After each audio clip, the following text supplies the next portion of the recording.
Mes chers et très nombreux camarades, en cette rentrée 2015, on parle beaucoup de la CGT dans les médias et il faut le reconnaître, pas toujours comme on le souhaiterait.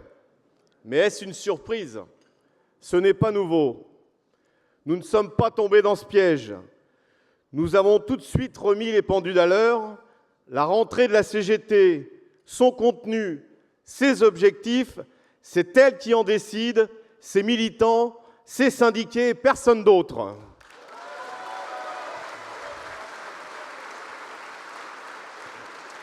On nous reproche par ailleurs de placer cette rentrée sous le signe de l'action, avec 2 journées d'initiative et de grève déjà programmées dans les prochains jours. Les commentaires, vous l'avez constaté, sont différents quand il s'agit de la FNSEA et son président. Pour les plus anciens, moi, ça me rappelait un sketch de Fernand Reynaud qui disait « Je suis qu'un pauvre paysan ». Ce président qui tient le même discours que Gattaz sur le coût du travail et le poids des charges. Nous ne sommes pas indifférents aux problèmes du monde de l'agriculture, mais nous pensons aux salariés agricoles qui travaillent pour des salaires de misère et des horaires sans limite. Ils ont toute leur place avec nous le 8 octobre prochain. On a pu lire ou entendre ça et là, à la CGT, ça ne change pas, ils ne sont pas assez réformistes, ils ne comprennent rien à un monde qui bouge, il faut savoir s'adapter. Ils prennent toujours leurs rêves pour des réalités. L'esprit d'indignation, de résistance, de combativité, de lutte est inscrit dans nos gènes. Nous sommes fiers que cet esprit déplaise aux tenants du capital ou à ceux qui les représentent. Tant pis pour eux, nous ne sommes pas là pour leur faire plaisir. Notre raison d'être, c'est la défense des intérêts des salariés, quel que soit leur statut social, des retraités, des précaires et des privés d'emploi. Ça fait 120 ans que cela dure et nous avons bien l'ambition que cela dure au moins autant.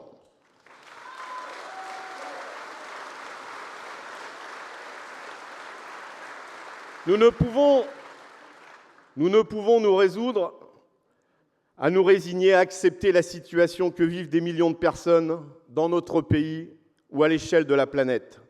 La situation, tant nationale qu'internationale, que nous connaissons depuis trop longtemps et qui s'est encore dégradée durant l'été, ne fait que nous conforter. Le drame que vivent des milliers de migrants est insupportable et indigne d'une société moderne.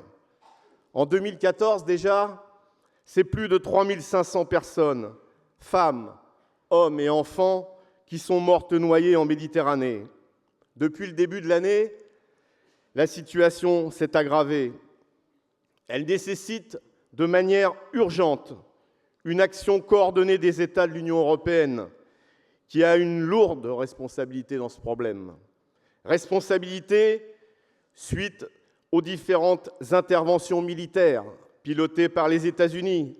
Je pense à l'Irak, à la Libye et d'autres, laissant ces pays dans le chaos. Et pourtant, c'est ce que s'apprête de nouveau à faire François Hollande. Oui, nous pouvons le réaffirmer haut et fort, la guerre n'est jamais la solution. Nous sommes résolument pacifistes.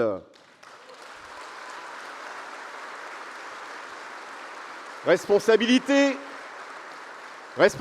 également de l'Union européenne de ne pas avoir soutenu avec détermination les printemps arabes et les mouvements démocratiques naissants. Dans ce cas-là aussi, la démocratie a fait peur au monde des affaires et de la finance. À l'inverse de cette indispensable réponse collective, on assiste à des replis nationalistes, chaque gouvernement se renvoyant tour à tour la responsabilité. Ici, on parque les migrants dans des camps de fortune. Là-bas, on construit un mur. Ailleurs, on matraque ou on tire. Partout, on fait le jeu des partis d'extrême droite, plus ou moins fascisants. Ces partis reprennent cette petite musique raciste qui consiste à désigner l'étranger, l'émigré, responsable de tous nos problèmes, comme c'est le cas chez nous avec le Front National. Faut-il rappeler que même si ce flux migratoire est plus important qu'ordinaire, il ne représente que 0,1% de la population européenne, c'est-à-dire rien du tout. Faut-il rappeler encore que le dernier rapport de l'OCDE démontre une nouvelle fois que l'immigration est bel et bien une chance, qu'elle rapporte bien plus qu'elle ne coûte. Il aura fallu cette nouvelle tragédie en Autriche et l'effroyable image d'un enfant de 3 ans allongé mort sur une plage pour que quelques réactions gouvernementales se fassent entendre. Mais les tergiversations continuent. Combien faut-il en accueillir? De quelle nationalité? Voire de quelle religion? Ça suffit. Le droit d'asile doit être respecté sans condition. C'est un droit universel.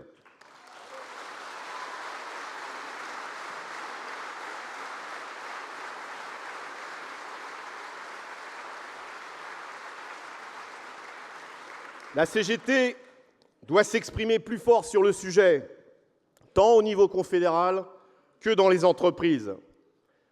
Mais c'est vrai également en ce qui concerne les travailleurs détachés. Voilà une immigration qui ne gêne ni les patrons, ni les gouvernements, ni la Commission européenne. Évidemment, ils en tirent profit.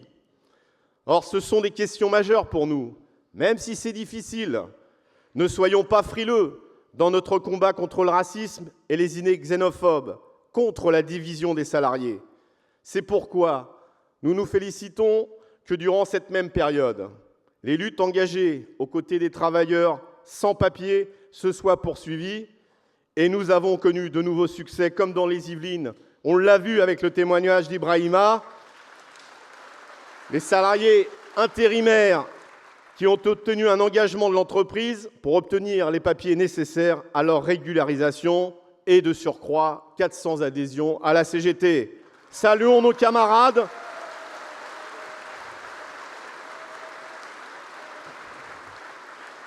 Saluons nos camarades comme je veux saluer nos camarades venus du Sénégal. C'est ça, la solidarité internationale, la fraternité à la CGT.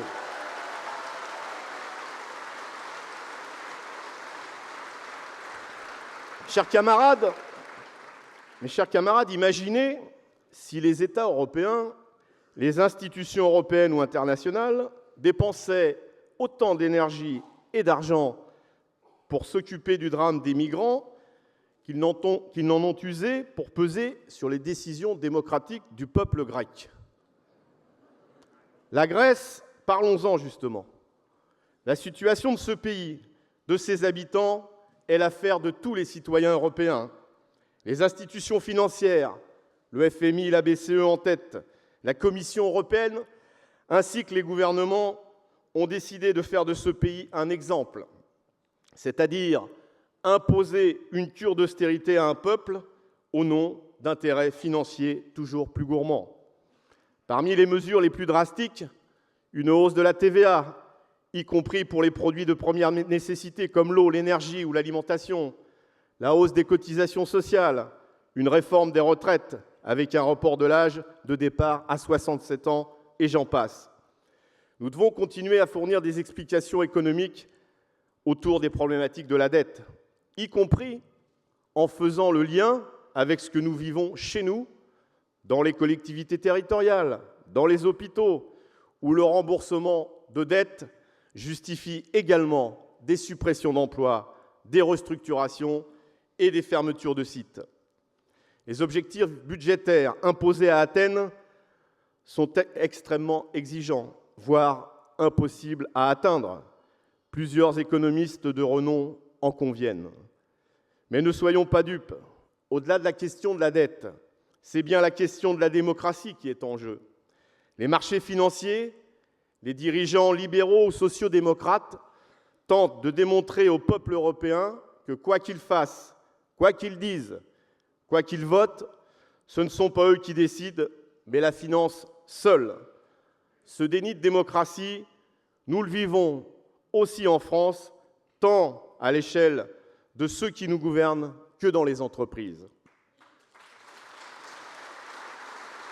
Cette question de démocratie est donc essentielle. Notre soutien au peuple grec, nos critiques vis-à-vis des institutions européennes nous valent beaucoup de railleries, voire d'insultes. Qu'importe, nous sommes dans le vrai. Notre fierté, c'est l'hommage bien involontaire que nous a rendu Nathalie Kosciusko-Morizet, vous savez, NKM, fin juin à la radio, je la cite, ça vaut le coup, « Il ne faudrait pas que la Grèce devienne la CGT de l'Europe ». Merci, madame.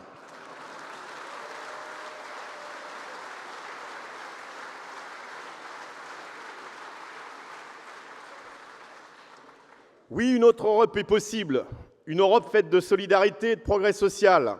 Le syndicalisme européen a une grande responsabilité face à cette situation. C'est le sens de notre engagement et de nos actions dans la CES. Le congrès de la CES, qui se tiendra à Paris à la fin du mois de septembre, dans cette même salle, doit affirmer ces objectifs. Un syndicalisme moins institutionnel et plus près des salariés. Un syndicalisme où négociation se conjugue avec action. Un syndicalisme qui soutient la démocratie et le respect des exigences du peuple. Enfin, un syndicalisme indépendant des États et du politique. D'ailleurs, à travers ces quelques mots, ce sont aussi des questions que nous nous posons nous-mêmes. Nous ne sommes pas d'ailleurs les seuls à porter ces exigences. Saluons la position de la Confédération allemande, le DGB, autour de la question grecque, tout comme le courrier adressé aux gouvernements européens par plusieurs premiers dirigeants confédéraux exigeant le respect du vote des citoyens en Grèce le 10 juillet dernier. Sans vouloir développer mon propos, je pense également bien sûr à la situation en Turquie et la répression du peuple kurde. Et toujours les massacres dans les territoires occupés. Si les autorités israéliennes ont dû se résoudre à réagir après l'incendie criminel du 31 juillet dernier, l'occupation des terres palestiniennes par des colons au mépris du droit international ne peut rester sans réaction et décision des institutions, notamment européennes et françaises. C'est pourquoi la CGT demande l'interdiction de l'importation des produits des colonies et d'imposer des règles claires aux entreprises françaises, comme nous le faisons actuellement chez Orange.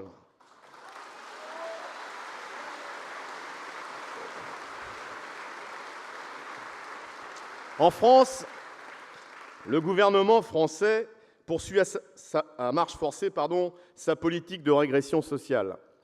La réforme territoriale imposée aux Français constitue clairement une étape supplémentaire en faveur de l'austérité.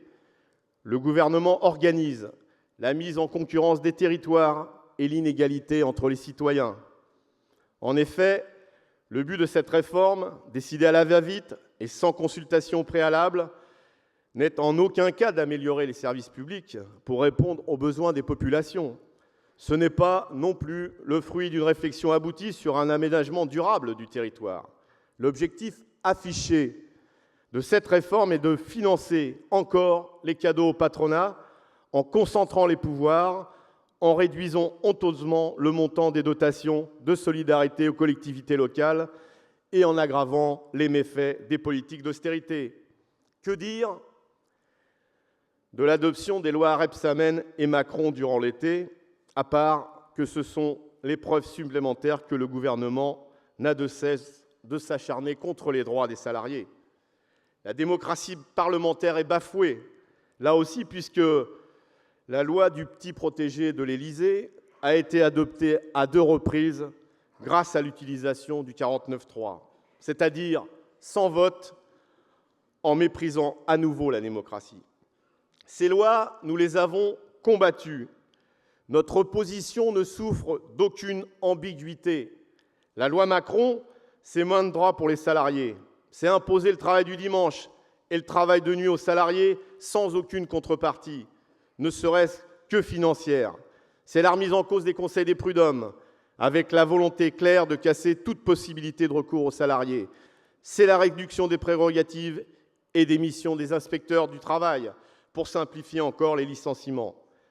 C'est aussi une vision de l'écologie très particulière, il faut bien le dire, qui consiste à remplacer les trains par des autobus en actant dans le même temps la privatisation des transports.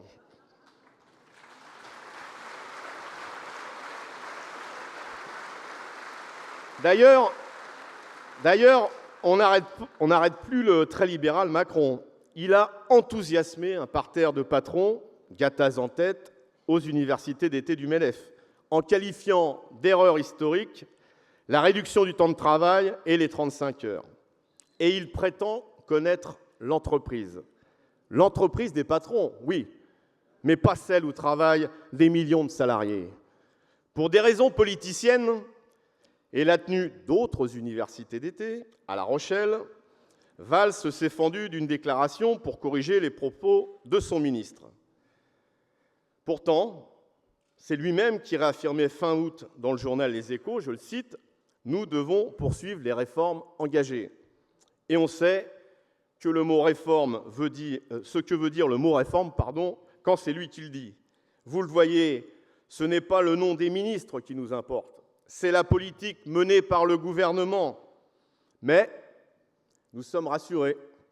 Hollande a promis lundi dernier de ne pas toucher au SMIC, aux 35 heures et à tout le reste, en favorisant la négociation de branche ou d'entreprise. Valls l'a confirmé ce matin après avoir reçu 2 Combrexel. En fait, ils officialisent l'inversion de la hiérarchie des normes, c'est-à-dire la casse du code du travail. Les patrons n'ont pas attendu chez Smart. Vendredi aura lieu un référendum. Qu'est-ce qu'on propose aux salariés? Le passage à 39 heures, payé 37. Nos camarades de la CGT ont dit non, et ils ont raison.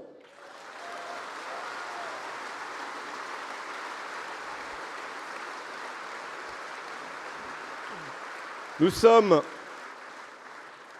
résolument contre ce projet. La loi doit rester le socle commun de tous les salariés, quelle que soit la taille de l'entreprise ou le statut des salariés. L'égalité devant la loi, c'est un des principes de la République. L'exception ne doit pas devenir la règle. Le bilan du gouvernement est lourd et la réalité incontestable. Le nombre de privés d'emploi bat des records. Il faut trouver du travail aux chômeurs, mais pas modifier les modes de calcul, ou pire, radier les demandeurs d'emploi en multipliant les contrôles. Ce que demandent nos camarades et les salariés de Pôle emploi, ce sont des embauches pour bien faire leur travail et s'occuper dignement de ceux qui cherchent du boulot.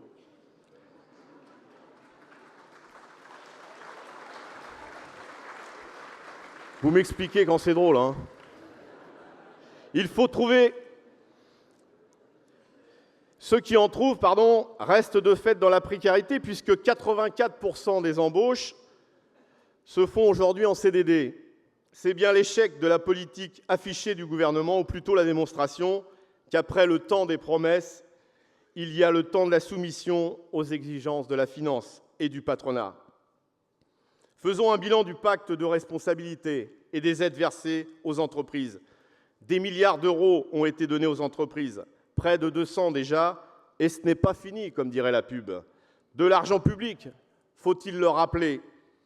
Ce sont évidemment ces mêmes milliards qui font défaut à la qualité des services et aux entreprises publiques, à l'hôpital, à l'enseignement.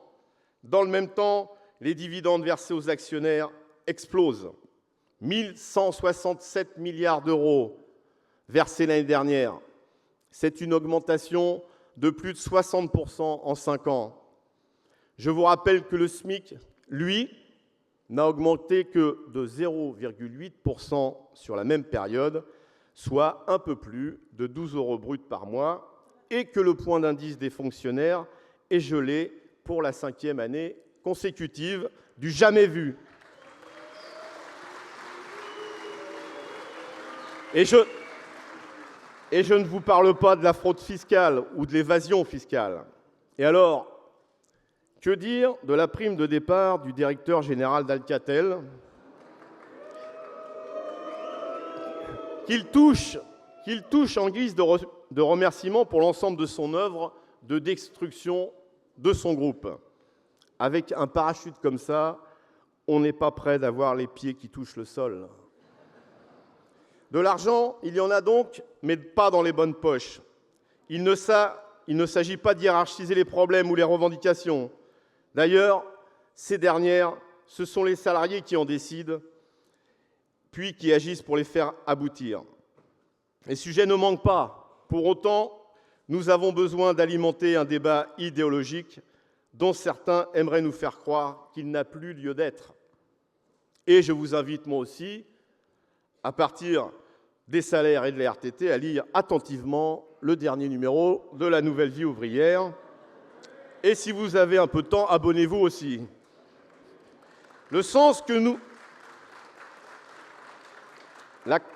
C'est dans ce sens que nous avons lancé une campagne sur les salaires, dans le prolongement de celle du coût du capital. Non, le salaire n'est pas un coût, c'est un investissement. C'est la rémunération du capital qui coûte cher, très cher. L'augmentation des salaires et des pensions est donc une urgence économique et sociale. Quand on parle salaire, on parle aussi salaire socialisé, c'est-à-dire des cotisations qui financent la protection sociale, la santé, la retraite.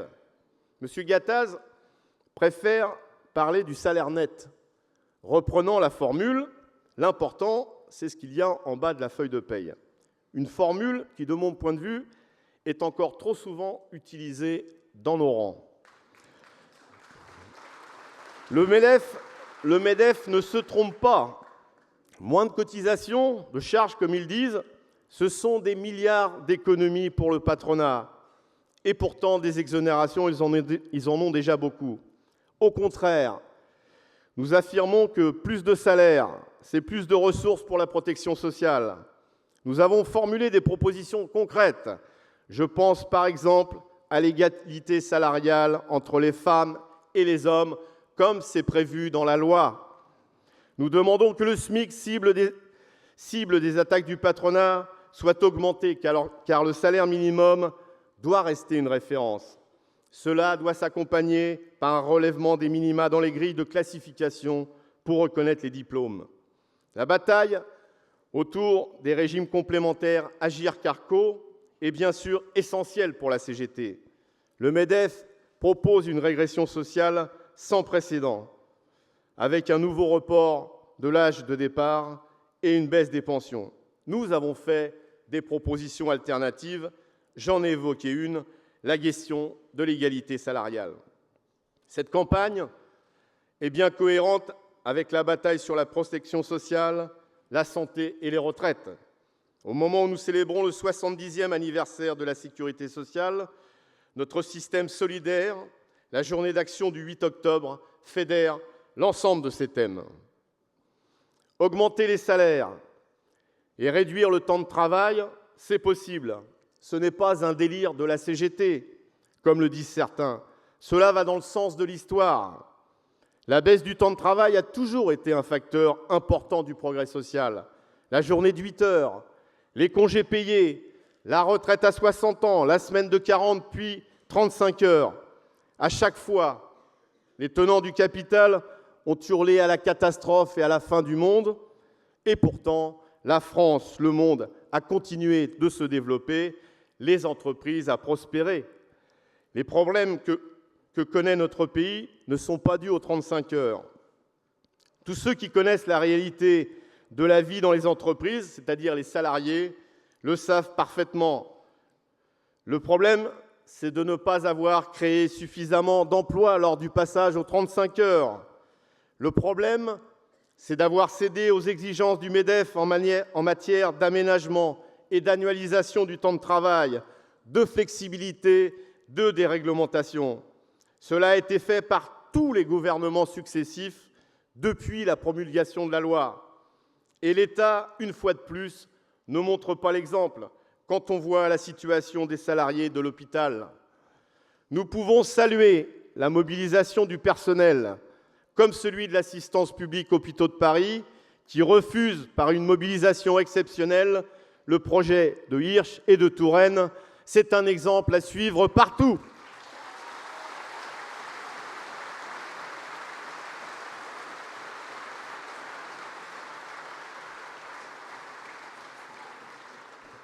Salaire, réduction du temps de travail. On nous accuse dans les milieux autorisés, comme disait Coluche, d'être à contre-courant. Eh bien, être à contre-courant de ceux qui souhaitent un monde dans lequel la seule pensée unique, celle du capital, régnerait, cela ne nous gêne pas. Au contraire, nous en sommes fiers. C'est pourquoi nous demandons au gouvernement que ces deux thèmes soient à l'ordre du jour du calendrier social de la rentrée. Et peu importe si ça se nomme conférence sociale, grande conférence sociale ou conférence sociale thématique, ce n'est pas une question de titre, mais de contenu. Qu'est-ce qui justifierait la présence de la CGT dans une réunion où le gouvernement et le MEDEF auraient l'objectif unique de casser le code du travail ou les garanties collectives? L'expérience nous démontre que sans rapport de force, sans mobilisation, nos propositions, les revendications des salariés restent toujours à la porte des réunions de négociation. Ces questions revendicatives sont au cœur de la journée de mobilisation du 8 octobre prochain, comme elles le sont pour ce qui concerne les retraités le 1er octobre. Elles doivent s'adosser aux revendications et lutte des salariés dans les entreprises. Nous voulons réaffirmer notre refus des politiques d'austérité et dire que des alternatives économiques et sociales existent. Voilà notre ambition.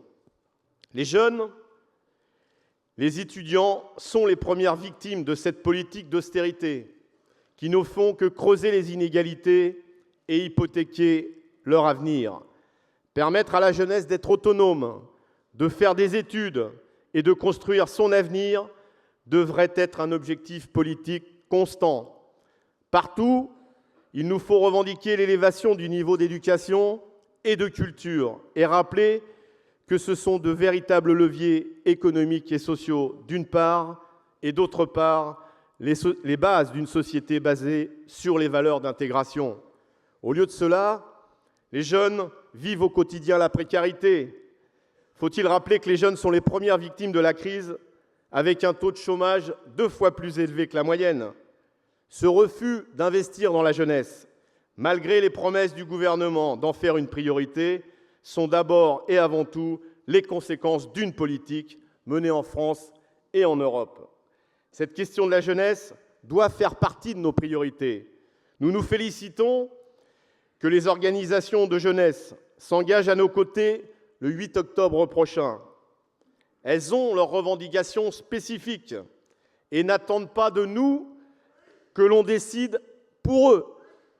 Sachons leur laisser toute leur place dans nos initiatives et manifestations. Nous avions initié une démarche unitaire depuis le 9 avril. Chacun d'entre vous connaît la difficulté de la tâche et le décalage qui existe pour certains entre les paroles et les actes, entre les postures et l'engagement. Dans de nombreuses entreprises, les choses sont différentes, parfois difficiles, mais aussi plus faciles. La différence, se fait toujours quand les salariés s'en mêlent. L'unité est un combat. Nous ne nous résignons pas, mais à chaque fois que cela est nécessaire, nous savons prendre nos responsabilités. Et c'est ce que nous avons fait fin juin. Le 8 octobre, s'il doit être réussi, ne constitue qu'une étape. Là aussi, associons les salariés pour envisager les suites, à y donner rapidement. Pour ce qui concerne la CGT, nous sommes disponibles et déterminés. Malgré de nombreuses déclarations, tant patronales que gouvernementales, sur la faiblesse du syndicalisme, la réalité du fait du syndical est tout autre. Nous assistons à une recrudescence de la répression syndicale, avertissements, brimades, licenciements, et j'en passe, et la remise en cause des droits individuels et collectifs. La loi Rebsamen sur le dialogue social a poursuivi son travail de déconstruction du Code du travail, comme je l'ai dit, afin de satisfaire aux exigences du patronat, en diminuant drastiquement les moyens des IRP. Ils veulent peser, avec cette loi, ils veulent peser sur notre conception du syndicalisme. Je veux apporter mon soutien à tous les camarades, syndiqués ou militants, et j'en profite pour saluer nos 5 camarades de l'énergie, qui du fait de leur engagement d'avoir lutté ou tout simplement signé une pétition, sont menacés, sanctionnés et traînés devant les tribunaux. Par exemple, notre camarade Corinne Versini, secrétaire générale de l'Union départementale de Gironde, coupable d'avoir envoyé un courrier à un patron. Un courrier dont les termes n'ont pas plu à ce monsieur. Et pourtant, j'ai vérifié, il y avait une formule de politesse à la fin. Faudra-t-il que dans un avenir très proche, nos écrits, nos tracts ou nos courriers soient validés par le MEDEF avant d'être diffusés ?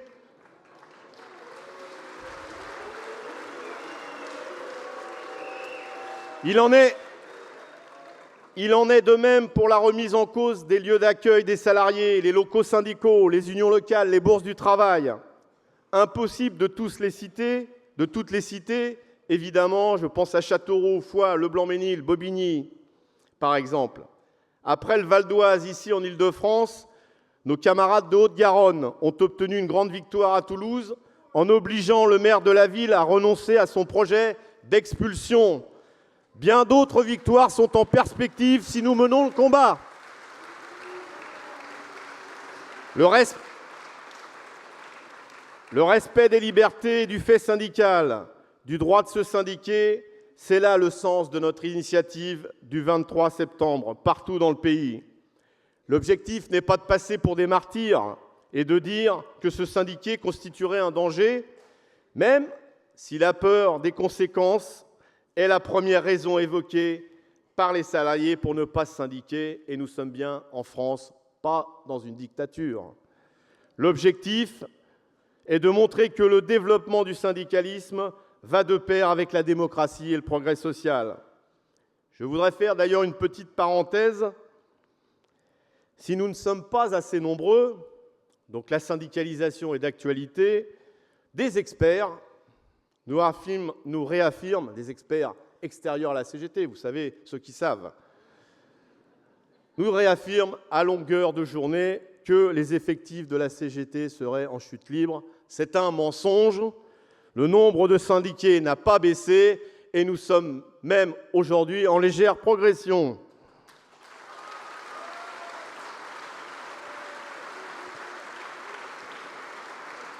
Cette rentrée 2015 et les défis auxquels nous sommes confrontés sont au cœur de la préparation de notre prochain congrès.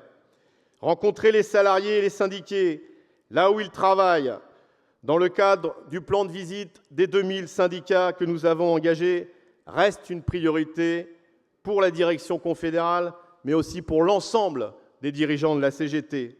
Des rencontres pour échanger, débattre, y compris quand on n'est pas d'accord. La CGT, c'est aussi la confrontation d'idées autour des thèmes que nous avons pointés dès le lancement de la préparation du Congrès. Ne pas être d'accord entre nous, ce n'est pas un problème. On discute, pas trop longtemps quand même, on décide, et tous ensemble, on met en œuvre. C'est ça la CGT, c'est ça l'efficacité de la CGT.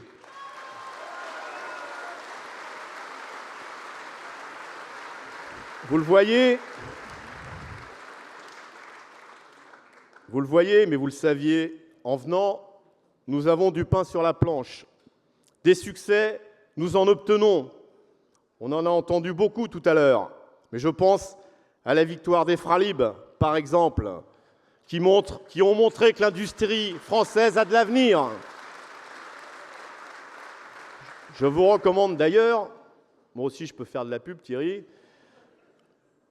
la marque de boire du thé et des infusions de la marque 1336, comme le nombre de jours de grève qu'ils ont menés. Des succès, il en existe bien d'autres. Je l'ai dit, ils sont tous importants, ces succès, quelle que soit leur nature, dès lors que les revendications des salariés aboutissent. Alors oui, mes chers camarades, après un repos bien mérité, les congés payés, c'est vraiment une grande conquête de la classe ouvrière. Je voudrais reprendre un slogan qui m'a rendu célèbre chez les métallos, et c'est valable sous ces spots. Fermons les parasols et déployons les banderoles, tous dans l'action et que la lutte continue.